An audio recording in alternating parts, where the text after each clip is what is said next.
നമസ്കാരം. മറ്റൊരു വീഡിയോയിലേക്ക് എല്ലാവരെയും സ്വാഗതം ചെയ്യുന്നു. ഇന്ന് പറയുന്നത് കന്നിരാശിയിൽ ജനിച്ചവരെ പറ്റിയാണ്. കന്നിരാശിയിൽ ഒരു നക്ഷത്രങ്ങളെന്ന് പറയുന്നത് ഉത്തരത്തിൻ്റെ അവസാനത്തെ 3 ഭാഗം, അത്തം, ചിത്തിരയുടെ ആദ്യത്തെ 2 ഭാഗം.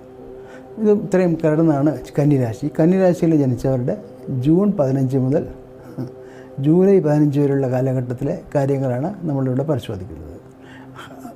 അപ്പോൾ കന്നിരാശിയുടെ ഗ്രഹത്തിൻ്റെ സ്ഥിതി നോക്കുകയാണെങ്കിൽ നോക്കാം.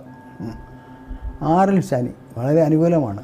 9 വ്യാഴം വളരെ വിശിഷ്ടമായ ഒരു സമയമാണ്. 10ലേക്ക് രവി മാറുകയാണ്. രവിയാണ് നമ്മുടെ കഥാനായകൻ. രവിയുടെ മൂവ്മെൻറ്റാണ് മാസഫലങ്ങൾ പറയാം. 10ലേക്ക് രവി വരികയാണ്. അതിന് ശ്രേഷ്ഠത 10ൽ ബുധനും ശുക്രനും കൂടെ ഉണ്ട്. അത് വളരെ നല്ലത്. അപ്പോൾ കന്നിരാശിക്കാരെ സംബന്ധിച്ചിടത്തോളം അവർക്ക് ഈ വർഷം വരാവുന്ന ഏറ്റവും നല്ലൊരു മാസമാണ് ഈ വരുന്നത്. ഏറ്റവും അനുകൂലമായ മാസം, ഏറ്റവും രാജയോഗപ്രദമായ മാസം, ഏറ്റവും രീതിയിൽ ആഘോഷിക്കാവുന്ന ആസ്വദിക്കാവുന്ന ഒരു മാസങ്ങളാണ് ഈ വരുന്ന 2 മാസം. ഈ കാലയളവും അടുത്ത കാലം രണ്ടും ഇതേപോലത്തെ വളരെ നല്ല ഒരു കാലയളവായിട്ടാണ് കാണിക്കുന്നത്. ഫൈനാൻസ് നിങ്ങൾക്ക് ഏതെല്ലാം സോഴ്സിൽ നിങ്ങൾ വരാൻ സാധ്യതയുണ്ട്, ആ സോഴ്സിൽ നിന്നൊക്കെ ഫൈനാൻസ് വരും. സർക്കാർ സംബന്ധമായി കിട്ടാനുള്ള കാശെല്ലാം കിട്ടുന്നതാണ്. തടങ്ങി വെച്ചിരുന്ന എമൗണ്ടെല്ലാം പാസ്സാവാൻ സാധ്യതയുണ്ട്. അതേപോലെ തന്നെ കോൺട്രാക്ടേഴ്സ് തുടങ്ങി എല്ലാ വിഭാഗത്തിലുള്ള ആൾക്കാർക്കും, സർക്കാർ മാത്രമല്ല മേലധികാരികളുടെ കയ്യിൽ നിന്നും കിട്ടേണ്ട എമൗണ്ട്, ഒഫീഷ്യലായിട്ട് പ്രൊഫഷണൽ നിങ്ങൾ ചെയ്ത കാര്യൻ്റെ പഴയ പെൻഡിങ് ആയിട്ടുള്ള കമ്മീഷൻസ് തുടങ്ങിയ എല്ലാ സംഭവങ്ങളും അതിൻ്റെയൊക്കെ അനുകൂലമായ തീരുമാനങ്ങൾ ഉണ്ടാകാൻ സാധ്യതയുള്ളതുകൊണ്ട് തന്നെയാണ് ഞാൻ പറയുക ഫൈനാൻഷ്യലായിട്ട് വളരെ നല്ലൊരു സമയമാണ് ഈ വരുന്നത്. പ്രൊഫഷണലായിട്ട് വരുമ്പോൾ നമുക്ക് ആവശ്യമുള്ള പ്രൊമോഷൻസ്, അപ്രീസിയേഷൻസ്, അവാർഡ്സ് ഇതെല്ലാം നമുക്ക് പ്രതീക്ഷിക്കാവുന്ന സമയമാണ്. 10ൽ രവി എന്ന് പറയാൻ വളരെ അനുകൂലമായൊരു കാലഘട്ടമാണ് കൊണ്ടുവരുന്നത്. തൊഴിൽ അന്വേഷകർക്ക് തൊഴിൽ ലഭിക്കും. തൊഴിൽ ദായകർക്ക് നല്ല തൊഴിലാളികളെ കിട്ടും. അതേപോലെ തന്നെ IT തുടങ്ങി എല്ലാ ഫീൽഡിലുള്ള ആൾക്കാർക്കും, വളരെ സ്കോളേഴ്സിന്, പബ്ലിഷേഴ്സിന് ഒക്കെ വളരെ അനുകൂലമായ സമയമാണ്. ബുക്ക് പബ്ലിഷ് ചെയ്യാൻ കാത്തിരുന്ന ആൾക്കാർ പബ്ലിഷ് ചെയ്യാൻ കഴിയാത്തതൊക്കെ ഇപ്പോൾ റിലീസായി വരും. എല്ലാം തുടങ്ങും. സെയിൽസ് ഉണ്ടാവും, കാര്യങ്ങളുണ്ടാവും. അപ്പോൾ ഏത് മേഖല എന്ന് ഞാൻ പറയുന്നില്ല, എല്ലാ മേഖലയിലുള്ള ആൾക്കാർക്കും തൊഴിൽ സംബന്ധമായി വളരെ അനുകൂലമായ ഒരു മാസമാണ് വരാൻ പോകുന്നത്. ഫാമിലി ആൻഡ് ഹെഡ്, പിന്നെ ദാമ്പത്യം, ഭാര്യ ഭർത്താക്കന്മാർ, അവർക്കെല്ലാം വളരെ നന്നായിട്ട് ആസ്വദിച്ച് ടൂറുകളൊക്കെ പോയി കറക്കി ബന്ധുമിത്രാദികളുടെ ഫംഗ്ഷനിലൊക്കെ പങ്കെടുക്കാനും എല്ലാ രീതിയിലും പറ്റും. എല്ലാവർക്കും നിങ്ങൾ ശ്രദ്ധാകേന്ദ്രമായി മാറുന്ന വല്ലവരും ക്ലബ്ബുകളിലോ സംഘടനകളിലൊക്കെ ഉണ്ടെങ്കിൽ അവിടെ നിന്നൊക്കെ നിങ്ങളെ അംഗീകാരങ്ങൾ വരും. ഇതൊക്കെ വരുന്നത് അവർക്ക് നിങ്ങൾക്ക് തമ്മിൽ നല്ലൊരു മാച്ചിങ് ആയിട്ടുള്ള ലെവലിൽ ലവ് ലൈഫ് ജീവിക്കാം, കണ്ടിന്യൂ ചെയ്യാൻ പറ്റും. അതേപോലെ തന്നെ പ്രണയിക്കുന്നവർക്കും വളരെ അനുകൂലമായൊരു സമയമാണ് ഈ വരുന്നത്. അതൊക്കെ പരമാവധി മുതലെടുക്കുക. അതായത് സ്റ്റുഡൻസായ സ്റ്റുഡൻസ്, പിന്നെ ക്വിസ് തുടങ്ങിയ കാര്യങ്ങളിൽ പങ്കെടുക്കുന്ന സ്റ്റുഡൻസ്, അവർക്കെല്ലാം വളരെ അനുകൂലമായ സമയമാണ്. അവർക്കെല്ലാം പാസ്സാകാൻ പറ്റും. വളരെ നന്നായിട്ട് ക്വിസ്, കോമ്പറ്റീറ്റീവ് എക്സാമിനേഷൻസ് എഴുതുന്നവർക്ക് ഒക്കെ കന്നി രാശിയിൽ എഴുതുന്നവർക്കെല്ലാം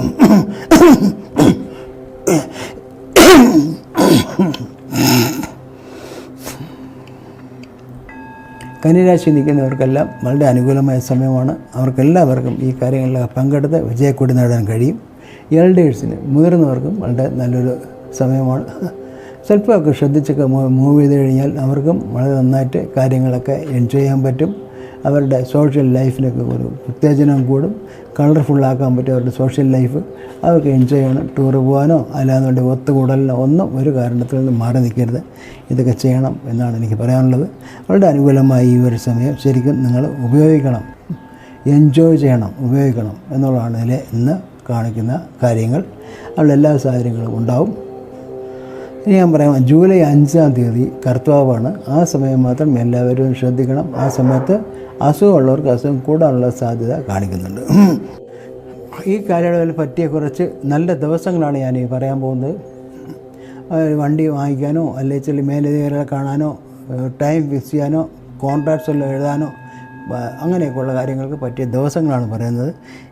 കന്നി രാശിക്കാർക്ക് ഈ മാസം 15, 16, 20, 26, 27, 28, 29 ഏതൊക്കെ 15-ാം തീയതി കൊള്ളാം, 16, 20, 26, 27, 28, 29 ദിവസങ്ങൾ വളരെ അനുകൂലമാണ്. ജൂലൈയിൽ 7, 8, 12, 13 7, 8, 12, 13 ദിവസങ്ങളും വളരെ അനുകൂലമാണ്. ഇനി പറയുന്ന കടം വീടാനുള്ള മുഹൂർത്തങ്ങളാണ്. നമ്മൾ എൻ്റെ മുൻ വീഡിയോകളിലൊക്കെ അതിൻ്റെ കൂടുതൽ പ്രാധാന്യങ്ങൾ പറയുന്നു. അതുകൊണ്ട് ഞാൻ ഇപ്രാവശ്യം ആ പ്രാധാന്യങ്ങളോ അതിൻ്റെ വിശദമായ കാര്യങ്ങളിലേക്ക് പോകുന്നില്ല. പകരം നേരിട്ട് മുഹൂർത്തങ്ങളിലേക്ക് കടക്കുകയാണ്.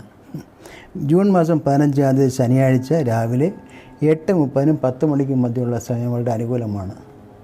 20-ാം തീയതി വ്യാഴാഴ്ച വൈകിട്ട് 4:15-നും 5:30-നും മധ്യമുള്ള സമയം കൊള്ളാം. 22-ാം തീയതി ശനിയാഴ്ച രാവിലെ 8-നും 9:30-നും മധ്യമുള്ള സമയം വളരെ അനുകൂലമാണ്. 25 ചൊവ്വാഴ്ച ഉച്ചയ്ക്ക് 12-നും 1:30-നും മധ്യമുള്ള സമയം അനുകൂലമാണ്. 29 ശനിയാഴ്ച രാവിലെ 7:30-നും 9-നും മധ്യമുള്ള സമയം അനുകൂലമാണ്. ജൂലൈ മാസം 6-ാം തീയതി രാവിലെ 7 മണിക്കും 8:30-നും മധ്യമുള്ള സമയം കൊള്ളാം.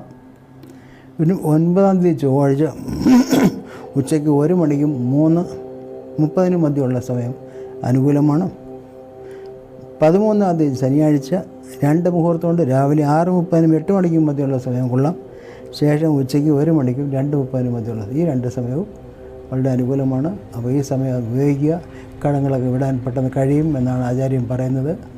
ഇത്രയും പറഞ്ഞുകൊണ്ട് കന്നിരാശിയിൽപ്പെട്ട എല്ലാവർക്കും വളരെ നല്ലൊരു രാജയോഗ കാലഘട്ടം ആശംസിച്ചുകൊണ്ട് നിർത്തുന്നു. നന്ദി, നമസ്കാരം.